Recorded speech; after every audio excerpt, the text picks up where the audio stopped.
네, 안녕하십니까. 새로운 세상 20번째 시간입니다.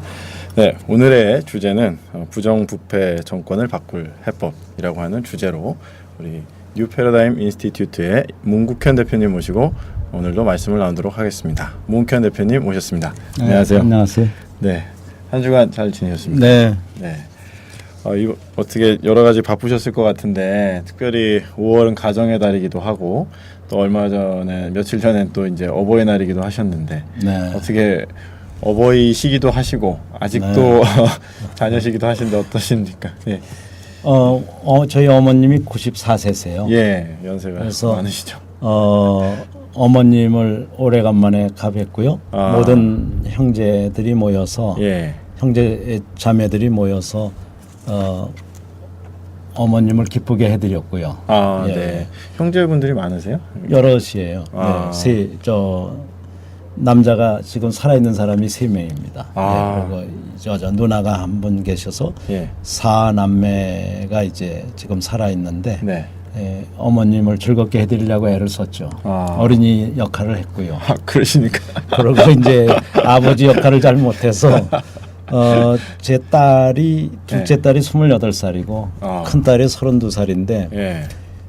넷이 같이 제주도나 부산을 간 적이 없어요. 예. 국내 여행을 같이 다닌 적이 없어요. 여태까지 여수나 뭐 이런 데 못 간 건 물론이지만 네. 흔히들 많이 가는 제주도나 부산을 같이 간 적이 없어서 네. 이번에 큰맘 먹고 28세 된 그 아이 네. 와 함께 예.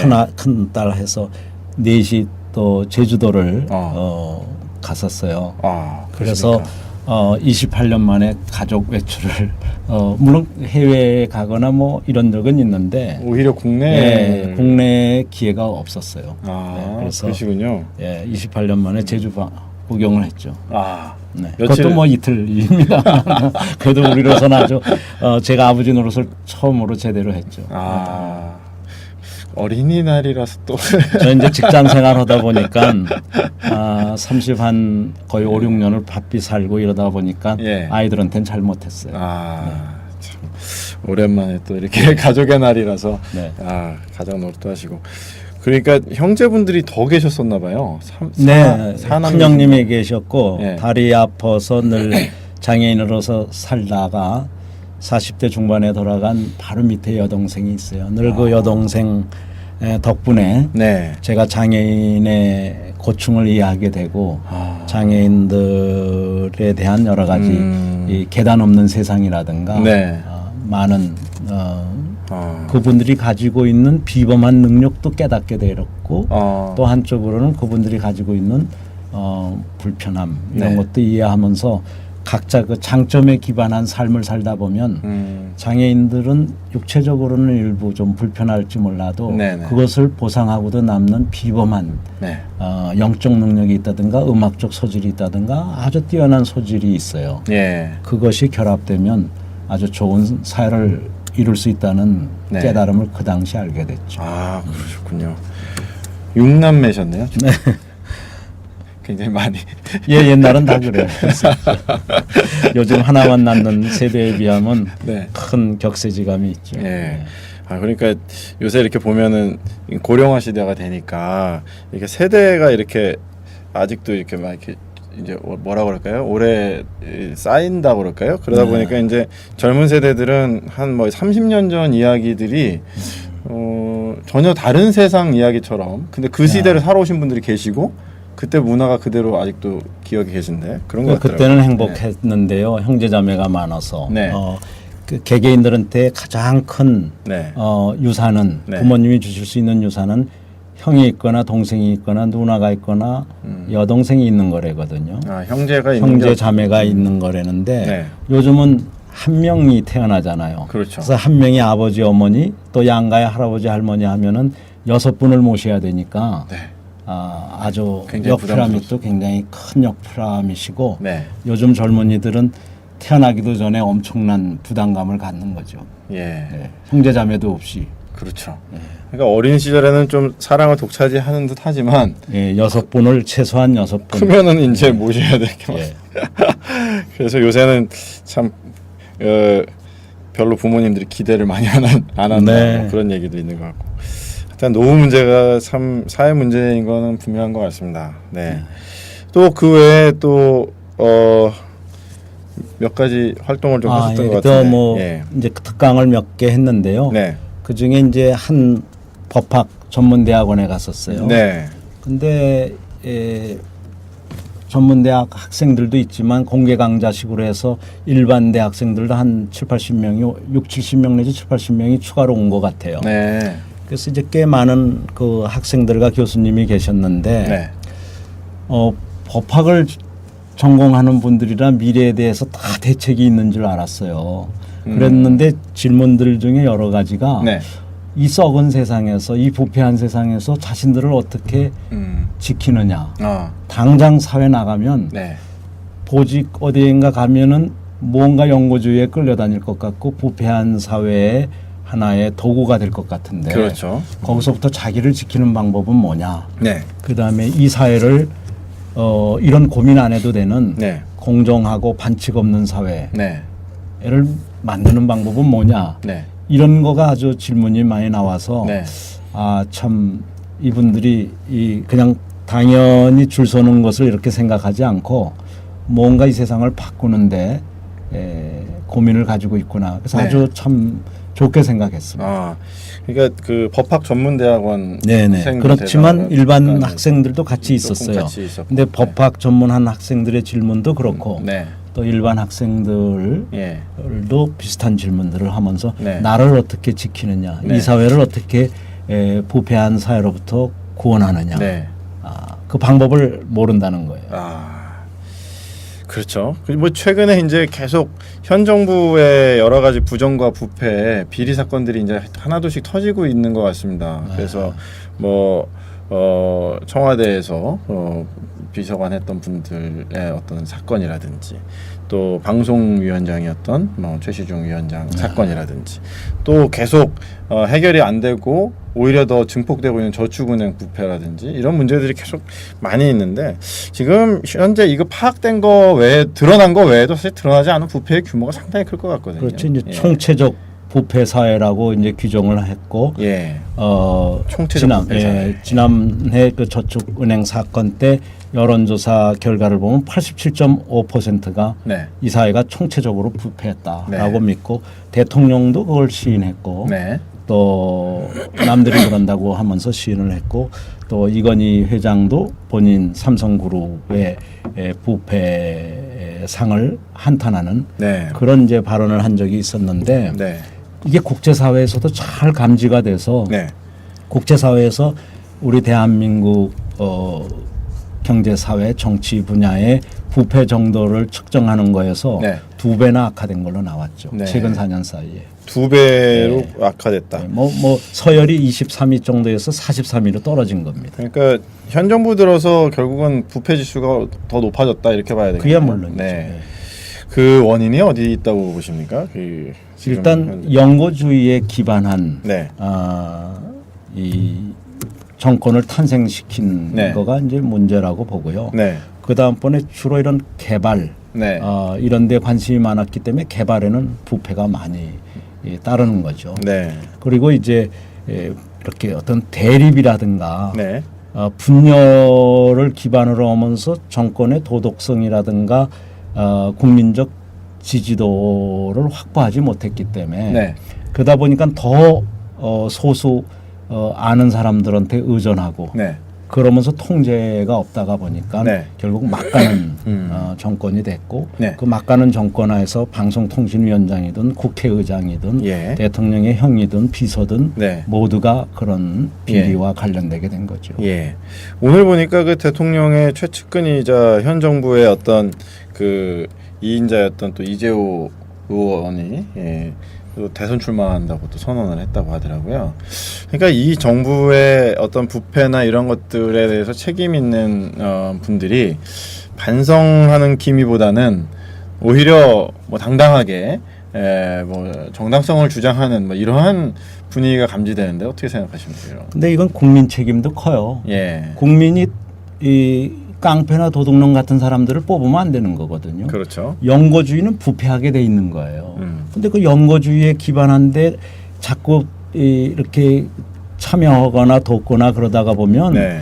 알게 모르게 자기도 공범자가 되고 싶거나 네. 아니면 도덕을 조장하는 거거든요. 네. 그래서 국민도 아주 잘못한 게 많다고 보고 네. 소위 말하는 야당 쪽에 일하는 사람도 부패 문제가 있으면 끝까지 물고 늘어져야 될 텐데 네. 미국에서 무슨 부정이든 부패든 보면 1년 2년을 그것만 가지고 워터게이트든 뭐든 끝까지 물고 끝까지, 늘잖아요. 예. 자기네들이 캥기는 게 많은지 이거 뭐 서로 봐주기처럼 다른 사건으로 자꾸 서로 넘겨버리니까 예. 이 사회는 전부가 부패하고 전부가 봐주는 사회처럼 돼버렸으니까 네. 기득권 몇 퍼센트에 대해서 국민은 완전한 네. 불신을 갖게 돼버린 거죠. 네. 그래서 일단 국민이 먼저 네. 이 그런 그 기득권 부패 세력들을 응징을 해야지. 네. 그렇지 않고 내 고향 사람이라든가 내 네. 고등학교나 대학 사람이라고 네. 내 집안 사람이라고 뽑아주기 시작하면 예. 뭐 말만 공범자가 아니지 실질적으로 이 사회를 팔아먹는 네. 악덕 네. 그 공범자들이 되는 거죠. 예. 방송 중에 잠깐 그 연결상에 오류가 있어서 잠시 중단된 점을 양해 말씀을 드리겠습니다. 계속 말씀을 이어가도록 하겠습니다. 네, 저희가 이제 연고주의 문제 계속 말씀을 네. 나눴었는데요. 결국은 이게 연고주의가 뭐 현 정부 인사들뿐만 아니고 이런 부패 문제 이런 것들이 사실 요번에 그 야당 쪽에 통합진보당 쪽에서도 선거 부정 문제가 좀 있었던 것 같고요. 그래서 그런 걸 아무튼 그런 거 큰 잘못이지만 예. 더 큰 그룹들 특히 선도 그룹에서의 부정 부패가 더 문제가 되거든요. 선도 그룹의 예, 부정 부패가 있기 때문에 예, 우선 사회적으로, 선도 그룹 예.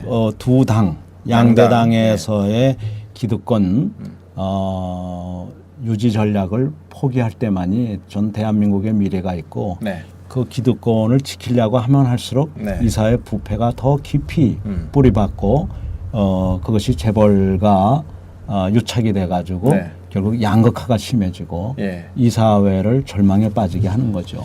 그리고 장기적으로 보면 국제 경쟁력 자체를 잃어버리기 때문에 예. 나치가 어느 날 무너지듯이 예. 세계의 첨단을 달리던 나치 가장 강력해 보이던 나치가 어느 날 무너졌거든요. 네. 그것은 양극화가 심해지고 네. 독단과 독선과 독재가 네. 판을 쳐서 그런 거거든요. 네. 이 인류의 발전은 다양성과 창조성에서 오는 것이지 네. 독재나 독점에서 오는 게 아니거든요. 그렇죠. 그렇습니다. 그 기존 정당은 어떻게 보면 부패로부터 그 고리를 끊기가 굉장히 어렵기 때문에 부패와 기득권이라고 하는 이런 측면. 탐욕 이런 거로부터 빨리 벗어나고 예. 국민이 주인이니까 국민 네. 중심으로 가야 되는데 네. 지금은 기득권, 예. 영고 중심으로 돼 있거든요. 예. 이제 이거를 어떻게 이제 극복할 수 있을까? 안철수 원장이 그래서 지금 민주당에 입당을 안 하고 계속 이렇게 제3 포지션에 있는 건 아닌가 그런 생각도 좀 들거든요. 이제 뭐 안철수 원장은 자기 나름대로 입장이 있지만 예. 일반 국민 입장에서 본다면 네. 지금 국민은 두 당을 인정하지 않는 사람들이 꽤 늘었거든요. 네. 과거에는 10%밖에 안 됐는데 네. 지금은 45% 내지 55%가 기존 양대 정당을 신뢰하지 않아요. 예. 그래서 투표율도 실제 55% 미만이에요. 네. 항상 보면. 예. 그래서 이 투표에 참여하지 않는 45% 네. 또 아니면 55% 네. 이 많은 사람들을 대변할 수 있는 사람이 있어야 되는데 양당에는 없는 거거든요. 양당을 거부하는 사람들이기 때문에. 왜냐하면 그리고 양당은 이미 어떤 기존의 이권, 기득권 이런 것들로부터 자유롭지 못하기 때문에 그래서 그쪽으로 들어가려면 기득권에 충성하기 위해서 가는 것이고 바깥에 있는 건 국민 편에 있다는 뜻이거든요. 예. 그래서 대의민주주의라는 것은 국민의 70-80% 이상이 예. 참여할 때 존립하는 건데 네. 이미 55% 이하밖에 참여하지 않는 것은 대의성, 대표성이 없어지는 거거든요. 걷다 영고와 부정과 부패, 반칙에 기반한 이런 부패한 그룹이 상당 부분 그 안에 있기 때문에 네. 국민을 절망시키는 거죠. 그래서 제가 안철수더라도 네. 굳이 이 기득권 쪽에 들어가는 것보다는 이미 45% 내지 55%나 되는 예.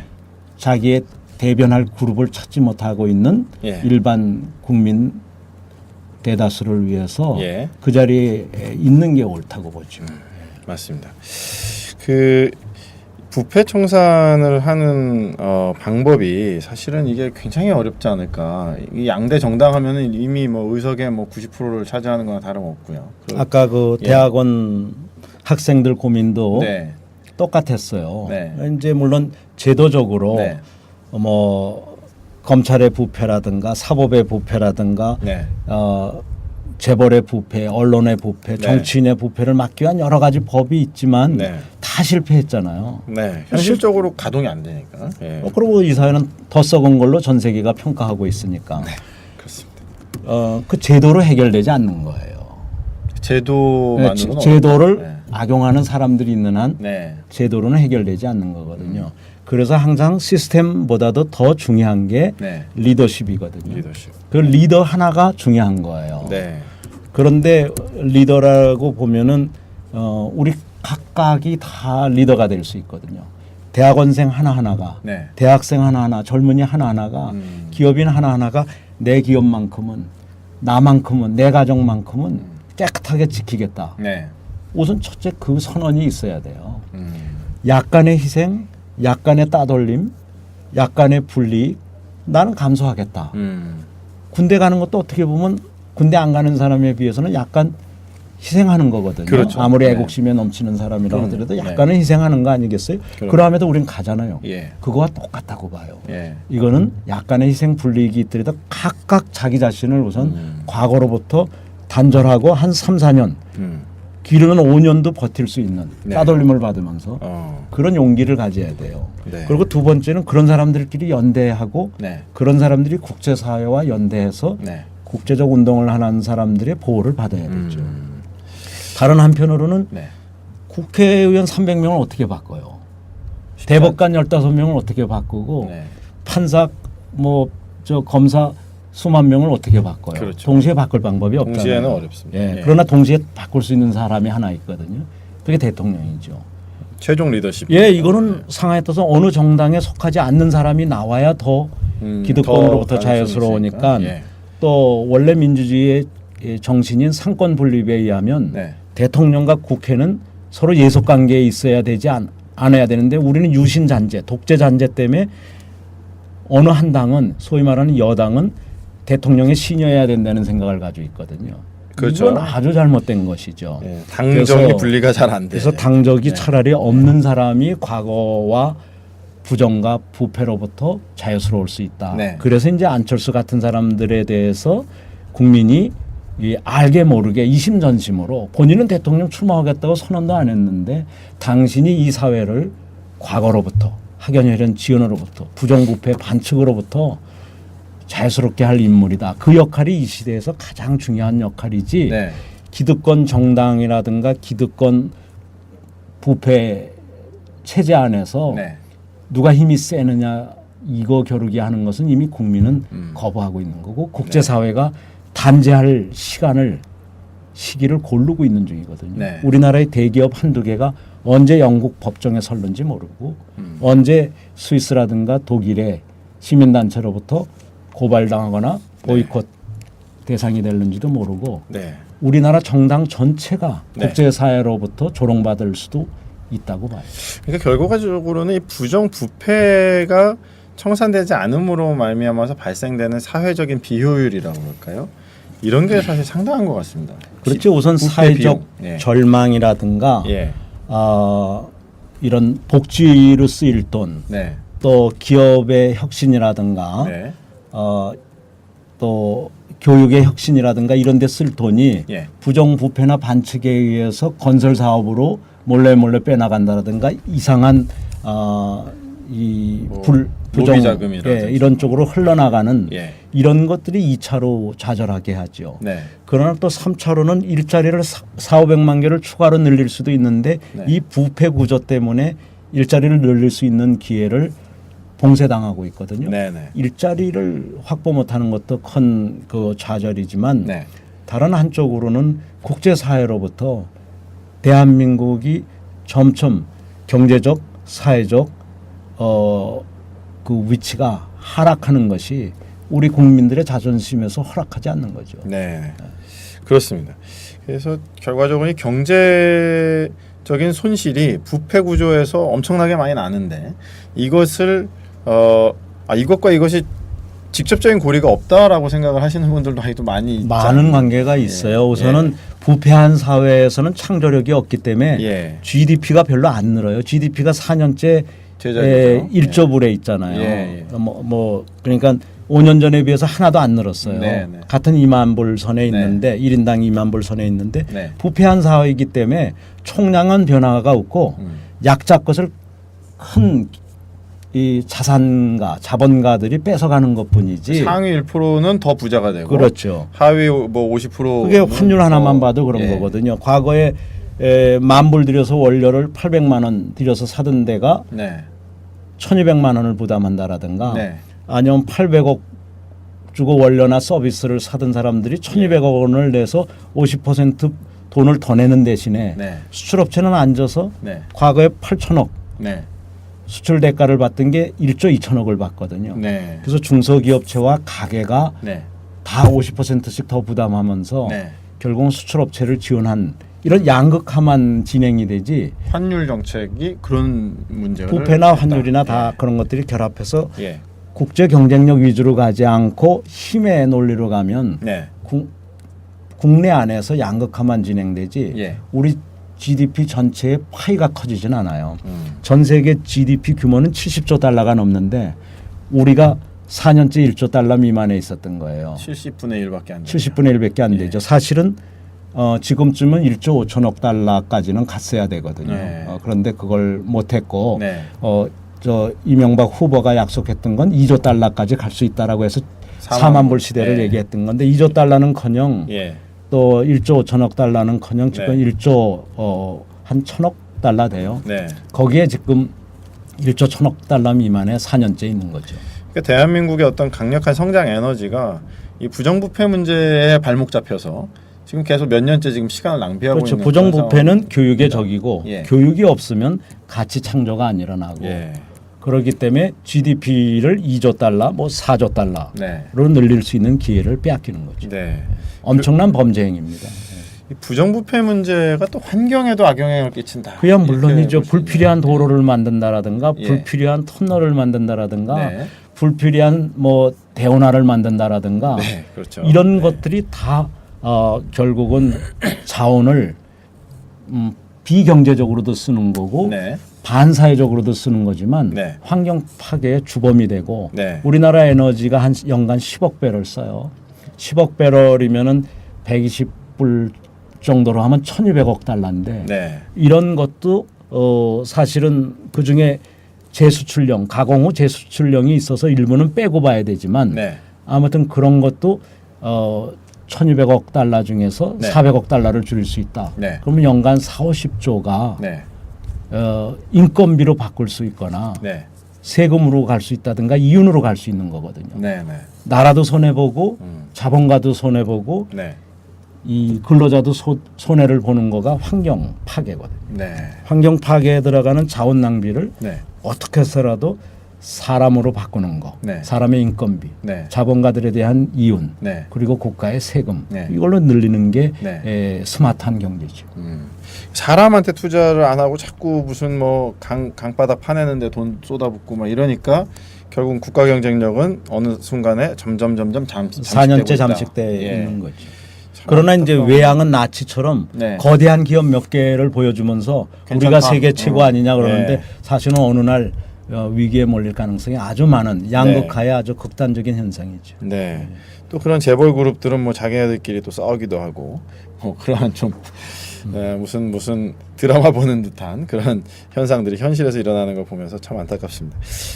일단은 청년들이 리더십을 좀 확보하고 본인들이 이 부패 사회를 좀 혁신하겠다 이런 의지를 갖는 게 일단 중요하다 말씀하셨고요. 그렇죠. 옛날 뭐 4.19 세대에서부터 시작해서 또 뭐 4.19 시대 훨씬 이전에 독립운동가 시대에 세대라든가 네. 기미독립 운동 세대 뭐 많은 세대가 국가를 위해서 헌신을 했거든요. 네. 그리고 자기 문명을 지키고 자기 문화를 지켰어요. 네. 근데 요즘 이제 젊은이들이 주위를 이렇게 돌아보면서 나도 타협해야 되는 거 아니냐, 나도 줄 잘 서야 되는 거 아니냐, 그렇죠. 뭐 나도 어떤 종교 단체에 나도 가야 되는 거 아니냐, 그렇죠. 요새는 무슨 예. 어느 고향에서 태어나는 걸로 위장해야 되는 거 아니냐, 이 온갖 이런 네. 생각을 하는 건 잘못이고 네. 또 그런 것을 과거를 바꿀 수는 없다 하더라도 아무튼 직장에 들어가 갖고 남들과 같은 그런 어떤 분열적 그런 걸 해서 남을 짓밟고 남을 해치고 네. 그러면서 반칙하려고 한다면 그건 안 된다고 보고요. 네. 과감히 네. 과거로부터 단절하는 것을 나부터 시작하면 네. 미래는 바뀐다. 네. 그리고 자기네들이 다 밑에서부터 바꿔나가면서 네. 오래된 세대 중에서 단 하나의 국가 지도자라고 할 수 있는 사람은 대통령이니까 대통령 하나는 잘 뽑아야 된다. 과거로부터 철저히 자유스러운 사람, 네. 부정과 부패 세력이 주변에 없는 사람, 네. 이런 사람을 뽑기만 하면 네. 그러면 세상은 바뀌고 젊은이들의 미래는 짧게 보면 1, 2년 안에 희망을 갖게 되고 10년 안에 네. 완전히 다른 세상에서 주인공이 될 수가 있죠. 네. 지금 20, 30대가 10년 뒤에 봤자 30, 40대니까 한참 일할 나이인데 네. 지금부터 뭔가 결단을 하고 좀 이렇게 그렇죠. 대통령 2명 정도만 제대로 두 뽑으면. 번만 제대로 보면 10년인데 그렇죠. 그러면 다시 수레바퀴를 역류시킬 수는 없고 네. 다시 독재 사회나 예. 다시 부패 사회로 돌아갈 수는 없는 게 네. 이것이 국제 사회의 하나의 이 역사거든요. 네. 이번 대선은 참 중요하다. 그런 의미에서 다시 그렇죠. 한번 생각이 되네요. 네, 그 생방송으로 진행하고 있습니다. 질문해 주시거나 또 몇 가지 사례가 있으시면 좀 말씀해 주셔도 좋을 것 같습니다. 저희가 생방송을 통해서 소개해 드리도록 하겠습니다. 질문하실 때는 샵하고 문국현 이렇게 치셔가지고 올려주시면 저희가 답변해 드리도록 하겠고요. 또 혹시 뭐 주변에서 알고 있는 또 개인만이 알고 있는 부정부패 사례가 있다든지 또 부정부패를 청산한 훌륭한 사례가 있으시면 올려주십시오. 저희가 방송 중에 소개해 드리도록 하겠습니다. 네. 그 청년들도 바뀌어야 되겠지만 아무래도 그 지도층의 변화도 사실 중요하지 않겠습니까? 예. 그런데 지도층이 바뀌는 방법은 여태까지 법으로 해결하니까 안 되잖아요. 법으로는 좀 어려운 법을 만드는 사람들이 가장 부패했거나 예. 그러다가 보니까 자기들이 또 빠져나갈 그것을 길을 감시하는 갖고 언론이라든가 시민사회라든가 학계가 이런 학연혈연 지원에 맞물리고 네. 금권주의에 맞물려 가지고 제 기능을 못 하잖아요. 학계야말로 뭐 학연의 뭐 절정이죠. 네. 그래서 이제 지금 대안으로 네. 외국에서도 많이 논의되는 게 국제사회와의 다이얼로그예요. 네. 국제사회와 협력하면서 네. 새로운 SNS 채널들이 나온다라든가 위킬릭스가 그런 것 중에 하나죠. 그렇죠. 예, 네. 그러고 이제 국제적으로 TI라고 트랜스페런시 인터내셔널이라고 네. 반부패 기구가 있고 예. 여기에 이제 더 위기감을 느끼는 데가 이제 유엔이에요. 그래서 유엔이 세계 경제 포럼하고 같이 만든 게 글로벌 컴팩 네. 지구촌 서약인데 네. 이 지구촌 서약을 2000년에 공포했어요. 네. 근데 아직도 지구촌 서약을 모르고도 잘 사는 나라가 대한민국이고 일부 기업들이 네. 그것에 가입은 하지만 네. 반기문 유엔 사무총장이 그 운동을 맨 앞장서서 허니깐 하지만 사실은 말만 하지 행동으로 못하는 기업도 네. 제법 있어서 네. 국제적으로 보면 여러 나라에서 네. 퇴출도 당해요. 우리나라도 퇴출당할 위기에 있는 기업들이 좀 있습니다. 그 안에. 그래서 아무튼 전 세계적으로 이런 운동이 일어나는데 우리나라에서도 예. TI 한국 지부가 활성화도 되고 네. 윤리경영 운동이 활성화도 돼야 되지만 네. 젊은이들을 포함한 네. 노장청이 다 함께하는 예. 외로운 국민들이 네. 힘을 합해서 네. 사회적 대화를 네. 만들어야 돼요. 그래서 빈콕 그 총리가 네. 네덜란드 총리를 8년 하고 네. 이 의장도 하시고 지금 마드리드 클럽 네. 의장을 하시는데 예. 이분이 한국 사회에 강력히 권하는 거가 네. 내셔널 다이얼로그, 소셜 다이얼로그 혹은 이 국민적 대화 혹은 사회적 대화라고 부르는 이것을 빨리 한국이 하지 않으면 네. 한국의 이 모든 이 잠재력이 네. 유실될 수 있다는 것이죠. 네. 지금의 절망이 계속돼서는 안 되잖아요. 그렇죠. 젊은이들의 절망, 중소기업의 절망, 네. 어르신들의 절망 자살률만 올라가고 이런 네. 것들을 극복하려면 너무 제도적으로만 해결하려고 그러지 말고 네. 21세기의 선진사회의 특성인 사회적 대화, 네. 국민적 대화를 만들어야 된다. 그런 사회적 거죠. 대화, 국민적 대화를 어떤 방식으로 해야 될까요? 그런 것 그러니까 이런 네. 기득권 정당에 의존하지 않고 예. 시민사회 대표들 네. 또 기업의 대표들이 네. 대화를 하는 거죠. 예. 물론 기업에는 경영자와 네. 근로자가 각각 나오기 때문에 네. 기업은 두 파트로 나눌 수가 있겠죠. 예. 여기에 뭐 더해서 노동자, 경영자 다 같이 대화하고 그렇죠. 예. 그러면 이제 시민사회 인사들도 시민사회가 대화. 25%다. 노동자가 25%다. 예. 또 경영자가 25%다 그러면 75%가 되잖아요. 예. 그걸로 끝나는 사회도 있고 네. 개정의 어떤 사회는 거기 정부가 참여해서 네. 100%를 만드는 데도 있는데 네. 지금 자꾸 정부가 참여하면 할수록 정부 주도적으로 가고 실패한 네. 양극화를 방지하는 데도 실패하고 부패를 방지하는 데도 실패하고 국민을 감동시키는 데도 실패한 정부가 또다시 영향력을 발휘할 가능성이 많거든요. 그렇죠. 그래서 네. 가능한 한 너무 정부에 의존하지 말고 정부는 좀 예, 뒤로 물러나고 시민사회와 있고. 기업이 네. 이 시민사회도 뭐 학계가 있고 네. 뭐 여러 계통이 있으니까 그렇죠. 예. 그래서 정말 국가의 미래 네. 또 세계의 어떤 큰 물결 네. 이것을 내다보면서 네. 대화를 하고 합의를 이뤄가는 네. 그런 게 필요하죠. 네. 외국의 모델이 워낙 많습니다. 예. 결과적으로 이제 국민적 대화 또 이 사회 지도층 간의 또 좀 책임성 있는 대화와 소통의 구조가 좀 필요할 것 기득권에 같아요. 속하지 않는 사람들이 해야 됩니다. 예. 뭐 나는 어느 교회 소속이다, 어느 대학이다, 어느 고등학교다, 어느 지역이다 이렇게 대표성을 가지고 나오기 시작하면 끝나는 거고 안 되는 거죠. 그게 어렵죠. 예. 네.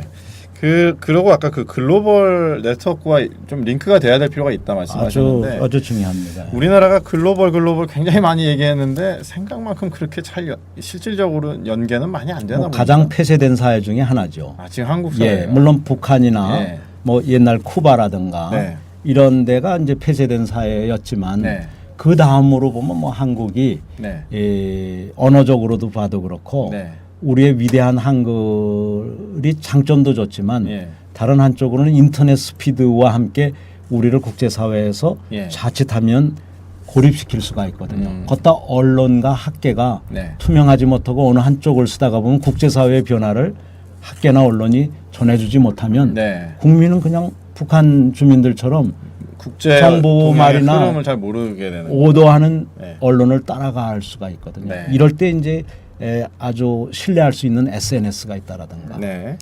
또 위킬릭스가 어느 정도 그런 역할을 하는데 네. 우리나라에서 아직 위킬릭스가 위력을 발휘하지 않고 있잖아요. 네.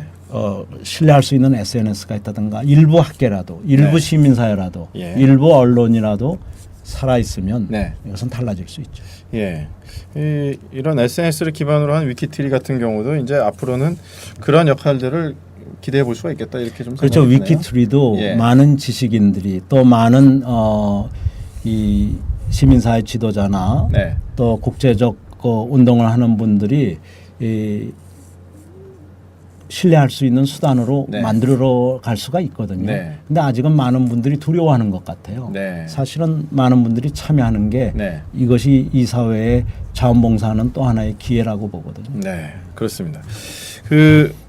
글로벌 컴팩 얘기하셨는데 그 외에도 국제 기준들이 여러 가지가 있죠. 네, ISO 26000이 있는데 ISO라는 건 이제 세계 표준 기구 아니에요? 세계 표준 기구. 세계 표준 기구가 여러 표준을 만들었어요. 예. 그 중에 이제 많은 국민이 잘 아는 거가 국제 무역에 네. 수출할 때나 수입할 때 꼭 지켜야 되는 네. 하나의 기준. 인증 마크 예, 같이 그런 뭐 것들이 이제 네. ISO 9000 시리즈인데 네. 9001이나 9002나 이런 식으로 있는데 그 다음에 이제 많은 국민들이 잘 아는 세계 표준이 네. ISO 14000이죠. ISO 14000. 14000 이것은 환경 경영을 하기 위해서 네. 그리고 환경적으로 지속 가능한 기업이 되기 위해서 네.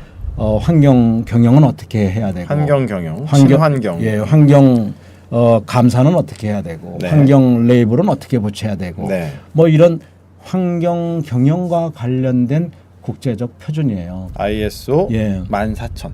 14,000. 네. 근데 그거 가지고 이사회 문제가 해결이 안 되고 자본주의는 실패한 걸로 나버렸거든요. 예. 이 자본주의가 실패한 거는 분명한데 네. 그렇다고 더 나은 또 주의가 없단 말이에요. 네. 그래서 이제 자본주의를 다시 살리는 방법으로 네. 사람의 얼굴을 가진 사람의 인간의 얼굴을 가진 예. 그래서 찬 머리와 따뜻한 가슴을 가진 네. 그런 자본주의는 없을까? 네. 그래서 논의된 게 이제 사람의 얼굴을 한 인간의 얼굴을 한 자본주의인데 네. 그런 뜻을 많이 반영한 거가 ISO 26000이에요. ISO 26000입니다. 26000. 예. 그래서 이 ISO 26000이 2010년 11월에 전 세계 표준으로 채택이 됐어요. 2010년 11월. 예. 그럼 벌써 한 1년 반 1년 반 되는데 정도 됐네요. 예. 아직 강제 규정은 아니고 네. 강력한 권고 기준인데 네. 그래도 표준이라고 부르죠. 예. 이제 이것이 언젠가는 저는 국제 표준이 되리라고 보고 예. 이것이 한 단계 더 나아가서 네. ISO 38000 시리즈가 저는 10년 안에 탄생되리라고 봐요. 38000 시리즈. 38000. 자, 그러면은 계속 숫자가 많이 나와 가지고 아마 그거는 기억하기 이제 어려우실 것 같아요. 9,000에서 예. 14,000. 14,000 되고 26,000. 26,000 되고. 근데 이제 38000이 나오리라고 보는데 네. 그것은 이제 직장과 네.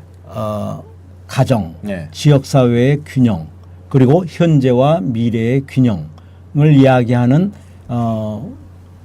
가정 친화 기업 제도와 예. 평생 학습을 기반으로 한 네. 신뢰 사회 아. 그리고 경영 참여 그래서 예. 경제 민주화에 대한 그러한 그 표준이 되리라고 보는데요. 그러니까 ISO 38000 아직 뭐 실효는 안 10년 안에 안 이제 됐는데 되리라고 보는데 10년에 될 것이 이제 근데 지금 우리는 그 ISO 38000 이전에 이전에. ISO 26000이 네.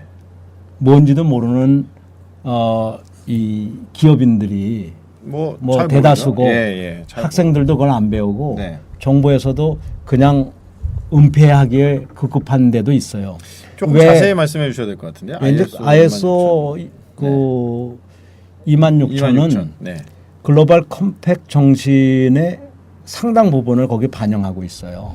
반부패 문제. 그래서 이제 우선 인권 문제라든가 인권, 네. 노동권 문제, 노동권, 또 환경권, 환경권, 반부패 예, 반부패, 그런 것들이 들어가 있고 지역 사회에 대한 거, 지역사회 공헌 같은 거. 지역 사회와의 관계라든가, 예, 또 뭐 소비자 관계라든가 네, 이런 것들이 다 들어가 있어요. 네, 그러다 보니까 지금 독점을 하고 있거나 네, 어떻게 보면은 노동권을 인정하지 않는 우리 일부 재벌이라든가 네, 또 환경을 많이 파괴하는 기업이라든가 부패를 일삼고 있고 비자금을 가지고 있어서 뭐 여러 재벌 총수들이 이런저런 걸로 지금 그렇죠. 순환 출자며 뭐 예, 여러 문제가 가지- 되고 예, 있잖아요. 예. 그런 사람들 입장에서 보면 이 ISO 26000은 하나의 사형 선고나 다름이 없죠. 이게 표준화되고 국내 기업들에 적용되면 상당한 타격을 받을 수밖에 그 없는 기업은 경영권을 내놓든가 거죠. 네, 망하든가 이러지 네, 현재 방식대로는 살아남을 방법이 없죠. 예. 그래서 지금 이 ISO 26000이 굉장히 중요한 국제적 표준이고 아, 이것이 이 영국의 반부패법과 결합이 되면서 네, 두 가지 행동이 나타날 수가 있어요. 하나는 영국 법정에 외국 기업, 네, 수출을 조금이라도 하는 외국 기업들, 네, 자국 내에만 머물지 않고 국경을 넘나들면서 국제사회에 경제적, 네. 사회적, 환경적 영향을 주고 인권이라든가 소비자라든가 지역사회에 영향을 주는 기업들을 반부패법으로 영국 법정에 세울 수가 있어요. 아, 한국 기업이다 하더라도 왜냐 한국 기업의 상당 부분이 이미 다국적 기업화가 됐기 때문에 네, 그런 거가 있고요. 다른 하나는 보이콧 대상이 될 수가 있어요. 얼마 전에도 베른에 있는 그린피스가 한국의 재벌 하나를 네. 세계 3대 악덕 기업이라 나열을 했었는데 이런 일들이 참 큰 기업이죠. 앞으로는 네, 스위스의 베른에 있는 한 NGO, NPO가 그러는 게 아니라 예, 지금 독일이 그쪽에 앞서 있으니까 독일, 네, 또 뭐 네덜란드, 네, 뭐 주변의 많은 나라들도 그럴 수 있고 한미 관계가 아무리 좋다 하더라도 미국의 NGO도 그럴 수가 있고요. 그러면은 뭐 주요 선진 시장에 대한 부분들이 상당 부분 이렇게 밀릴 수밖에 없게 되겠네요. 경쟁력. 그러니까 예. 지금 같은 예. 수단과 방법을 가리지 않고 부정과 부패와 반칙을 일삼는 네. 그런 경영으로는 국제사회에서 예. 존경을 못 받는 건 여태까지 다들 알고 계속 있었지만 존경 못 받고 존경 있고요. 못 받을 네. 뿐만 아니라 법정에 서서 거기는 사면이 없는 데거든요. 우리나라에선 6조 원을 빼돌렸다가도 4조 원을 빼돌렸다가도 일주일 만에 사면도 받는 사회 아니에요. 네, 네. 올림픽 유치하라든가 뭐 이런 명분하에. 그렇죠. 근데 국제사회에서는 그게 안 되거든요. 그렇기 때문에 이제 한국 기업은 덩치가 그래도 세계 10대에서부터 지금 15대 사이에 있거든요. 네. 이럴 때 크기만 자랑하지 말고 도덕성을 빨리 회복해야 되고 네. 국제사회로부터 신뢰를 회복해야 되고 그때 우리 국민도 네. 큰 기업들이나 예. 이런 데들을 더 이상 문제시 삼지 않을 텐데 네. 지금 뭐 안팎이 다 썩었거든요. 예. 다시 한번 정리하겠습니다. ISO 26000 뭐 처음 들으시는 분들도 있을 것 같고요. 뭐 저도 뭐 그렇게 익숙한 단어는 아닙니다만은 이미 국제적인 표준으로 2010년 11월에 제정이 되어 있습니다. 인권, 노동권, 환경권, 지역사회와의 관계, 소비자와의 관계, 또 반부패 문제, 다양한 문제들이 기업 경영에도 적용돼야 되고 국가 경영에도 적용돼야 뭐 되고 모든 데 다 다 적용돼야 모든 조직에 다 적용되는데 중국 같으면 기업에도 그것을 강력히 권하고 중국은 이미 그리고 기업에 중국 정부의 강조한다. 경제 전략에 네. 경제 정책에 반영이 돼서 11차 5개년 계획에 그 정신이 상당히 반영돼 있었는데 ISO 26000이 예. 벌써 그 중에 상당 부분 즉 혼이 있는 경제라고 그분들은 부르는데 혼이 혼이 있는 경제에 세 가지가 있어요. 사회적 성과를 예. 경제적 성과에 통합한다. 그리고 환경적 성과를 경제적 성과에 통합한다. 즉 그렇구나. 경제적, 대단하네. 사회적, 환경적 세 가지 성과를 동시에 추구하지 예. 경제적 성과를 추구함내합시고 가정을 파괴하거나 근로자가 직장에서 산업재해를 당하게 한다든가 환경을 파괴하는 일은 안 하겠다라는 게 이미 11차 5개년 계획에 잡혀 있었는데 지금 12차 5개년 계획에 들어가 있거든요. 네. 12차 5개년 계획에도 그 중심 사상을 그냥 가지고 있어서 네. 오늘날 중국의 많은 기업들이 이 트리플 바텀 라인이라고 그래서 경제적 성과인 순이익에만 관심을 갖는 게 아니라 예. 사회적 자본을 내가 얼마나 형성했고 예. 신뢰를 받는가. 예. 그리고 이 환경 파괴에 영향을 주고 있는 자원을 예. 얼마나 덜 썼는가. 네. 그 보고서를 늘 내게 돼 있죠. 사실 저희가 이제 중국을 보면 아직도 뭐 3류나 2류 제조업 국가 뭐 환경에도 별로 관심이 없고 뭐 노동자 인권이나 양극화 문제도 심해지는 그런 좀 부패한 사회 뭐 이런 식으로 인식하게 되는데 어떤 면에서 우리나라보다 더 앞서 있지 않나. 그럼요. 뭐 일부 산업에선 예. 우리보다 3, 4년 이미 앞서 있는 이미 앞서 있는 그런 부분이 분야도 있어요. 뭐 에너지라든가 예. 뭐 또 전기차라든가 뭐 네. 여러 가지 앞서 있는데 거기에 그치지 않고 네. 그런 환경 친화적이고 자원 절약적인 그런 노력도 하지만 사회 친화적으로 네. 그 직장에서의 평생 학습 제도 아까 말씀하신 그 38,000원이 예상되는 뭐 지금 26,000에도 들어가 있어요. 그렇지만 38,000에 좀 더 많이 확대돼서 적용되리라고 보는데 네네. 26,000에도 한 구석에 들어가 있고 예. 근로자들의 발전과 평생 학습에 대한 부분이 조금 들어가 있거든요. 네. 이것을 좀 더 심화 확대하는 게 아마 38,000이 될 것 같은데 네. 이 부분의 상당 부분을 중국은 이미 경제 정책에도 반영했고 네. 기업들의 집단적인 노력에 나타나고 있죠. 네. 그것의 어떤 선봉적인 역할 지금 대표님이 많이 하고 계신 거예요. 중국의 드러카 아카데미라는 데가 예. 13,000여 회원이 있는데 드러카 아카데미. 드러카 아카데미가 중심이 되고 예. 일부 깨어 있는 기업들이 예. 함께 협력하면서 예. 저희도 가끔 부르죠. 왜냐하면 그 사람들이 한국을 여러 방면에서 벤치마킹 하는데 네. 하나는 재벌을 벤치마킹 하는 게 있고 한국 정부를 벤치마킹 하는 게 있지만 네. 한국에서 존경받는 기업들 네. 사람에 투자해서 성공한 기업들 네. 평생학습에 투자해서 성공한 기업들도 벤치마킹하고 있거든요. 네. 저희도 그 3대 벤치마킹 중에 하나에 들어가 있죠. 예. 가장 좋은 쪽에 벤치마킹이 되는 것 같습니다. 네, 사회적 환경적 성과를 통합한 쪽에서는 예. 확실히 저희 쪽을 많이 벤치마킹합니다. 예. 이제 앞으로 우리의 기업에 나아가야 될 방향, 어떤 사회에 나아가야 될 방향은 결과적으로는 일자리와 가정의 균형, 그리고 뭐 학벌 중심이 아닌 자기가 하고 있는 일의 현장 속에서의 평생 학습이 이루어지는 구조, 이렇게 정리가 될 수 있지 않을까 싶습니다. 예, 이제 중국에 가서 활동을 하다가 보니까 네. 중국 경영자들이 이런 얘기를 해요. 자기네가 칭화대를 나왔다라든가 베이징대를 나왔다라든가 예, 예. 명문대학을 나와서 네. 또 외국에 가서 공부를 또 많이 하고 영어를 워낙들 잘하고 네. 이제는 그러다 보니까 자기네들이 모든 혁신을 앞장설 수 있고 기업가 정신을 자기네가 독점해도 되는 줄 알았는데 네. 이번에 보니까 자기네들이 창안할 수 있었던 혁신안이 100개 정도밖에 안 되는데 네. 한국 팀들이 와갖고 근로자들의 네. 꿈을 주고 예, 예.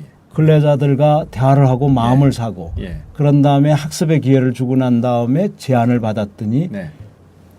당장 쓸 수 있는 안이 500개가 넘고 예.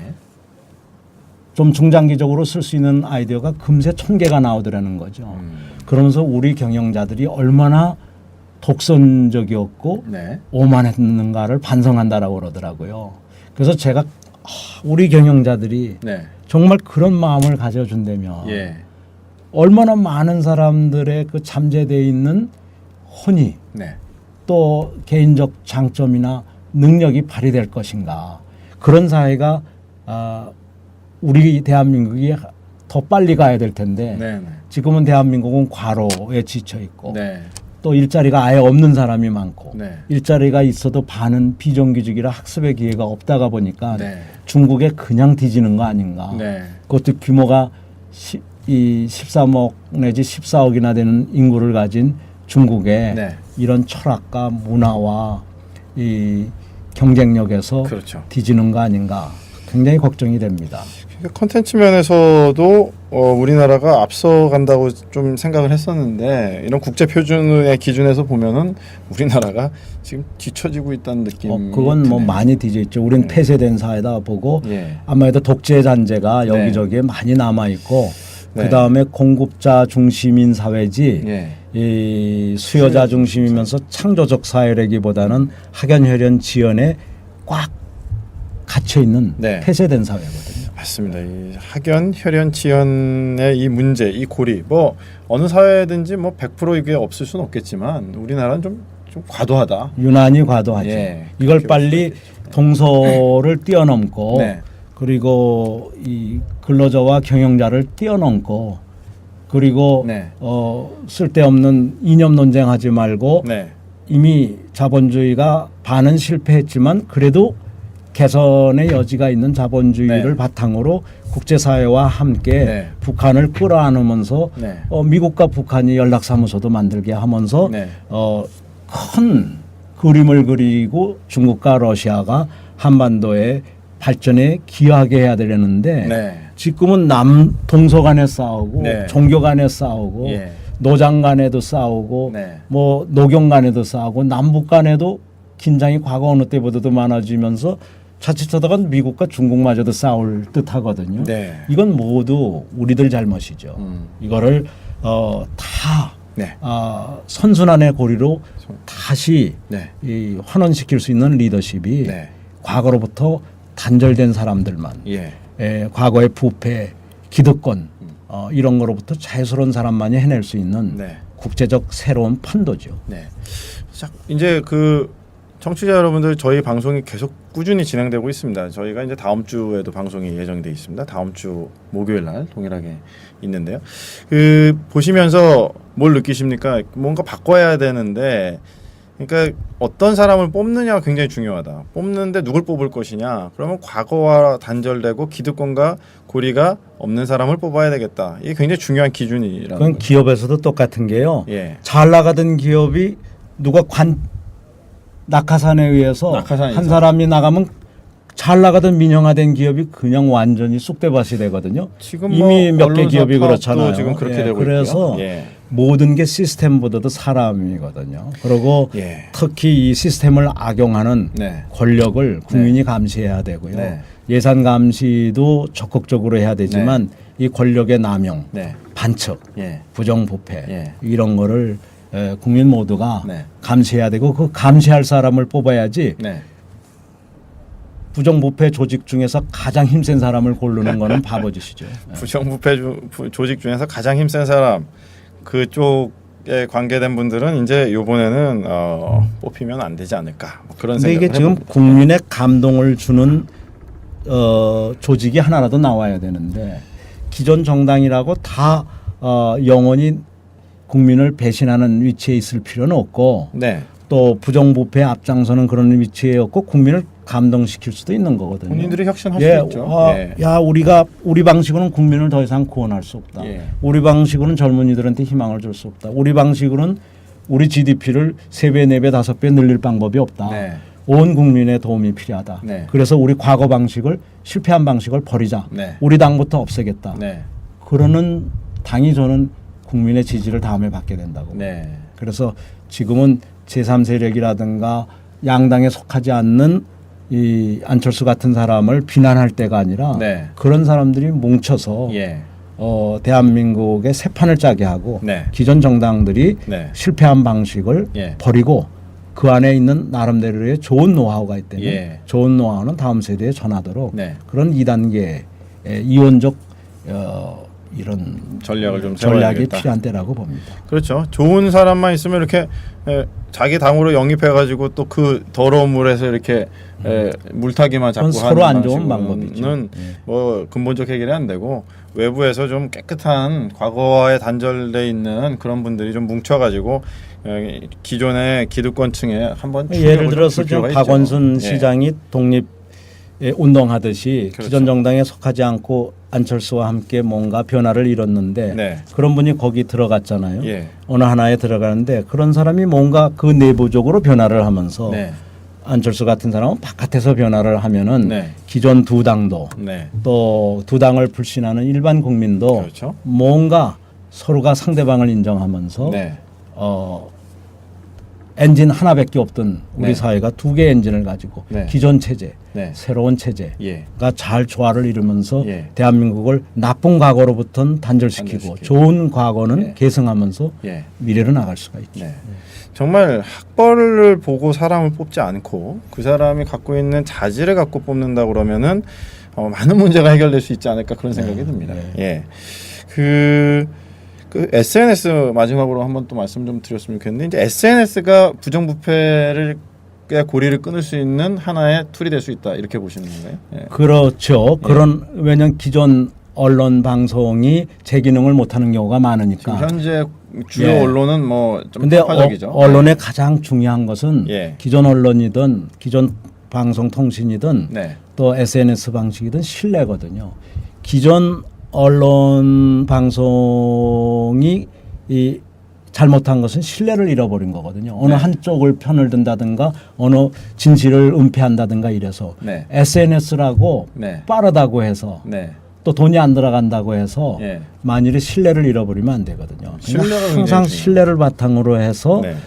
갈 때 전파력이 그리고 뉴스 발신력이 네. 온 국민을 뭉치게 하고 네. 변화의 주도자가 되게 하는데 네. 역할을 발휘할 수 있는데 네. 혹시라도 이것이 편파적이거나 네. 신뢰를 상실하면 네. 그 좋은 도구가 네. 우리나라에서는 자칫하면 또 불신을 받을 수도 있죠. 그러니까 신뢰가 굉장히 중요한 기반이고 신뢰가 사실상 비용이다 이렇게 볼 수가 있겠네요. 신뢰가 그리고 스피드입니다. 신뢰가 있을 땐 불신도 없어지고 감시도 없어지고 서로가 다 함께 시너지가 나올 수가 있는데 시너지가 나올 수 있죠. 불신이 있으면 신뢰가 없고 불신이 있으면 그 부패한 사회에서는 네. 뭐 모든 감시, 불신, 네. 증오 예. 이런 것만 증폭되죠. 그렇죠.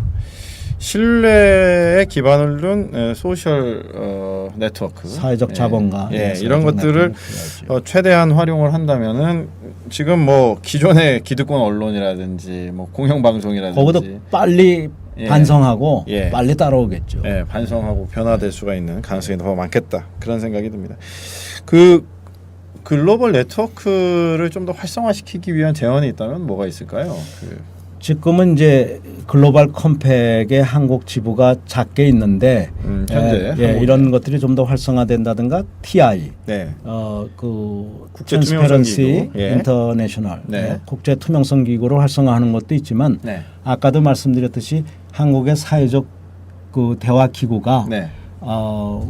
시민사회에 의해서 예. 또 기업에 의해서 빨리 제한이 되고 사회적 대화 기구. 사회적 대화 기구가 네. 하나의 기존 체제보다도 예. 더 영향력 있는 예. 신뢰 집단으로 자리 잡는 게 올 여름에도 가능하다고 봐요. 뭐 늦어도 올 가을에는 좀 그런 게 만들어져서, 있어서 예. 예산을 짜기 전에 네. 또 새로운 정권이 탄생하기 전에 이 국회는 이미 지나간 거니까 네. 그런 것들을 국민의 뜻을 모아서 네. 비록 정당에는 가입하지 않지만 네. 이 국민의 여론을 모아주고 네. 정당 정치의 폐해나 네. 미비점을 보완해주는 네. 그런 것들이 필요하죠. 그 정당 정치의 폐해나 미비점을 보완하기 위한 사회적 대화 기구 이런 것들을 좀 외국엔 많은데 우리 사회에 지금 없는 거죠. 뭐라고 이름을 붙이면 좋을까요?